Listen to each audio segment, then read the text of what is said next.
Bonjour Dimitri, bonjour à tous. Jusqu'où ira l'Iran dans sa revanche aveugle? Depuis que les États-Unis et Israël ont abattu l'ayatollah Khamenei, guide suprême iranien, samedi, Téhéran multiplie les frappes dans les pays voisins où se situent des bases et intérêts occidentaux.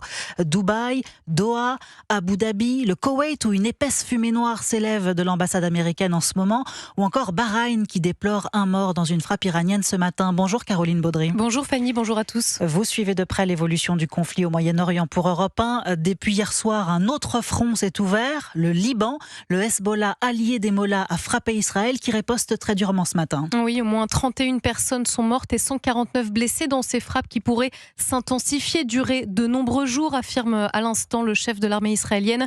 Il dit riposter au tout premier tir du Hezbollah pour venger la mort du guide suprême. Cette salve de missiles lancée dans la nuit sans faire de victimes en Israël. À Beyrouth, de puissantes explosions ont eu lieu en retour. Des milliers de familles seraient en train de fuir en voiture. Dans une cinquantaine de villages, les habitants sont enjoints par Israël de s'éloigner d'au moins 1 kilomètre des immeubles qui pourraient être bombardés. Alors l'objectif du Hezbollah, Caroline, c'est d'empêcher la chute du régime iranien, un régime qui tente de tenir après la mort du guide l'ayatollah Khamenei samedi.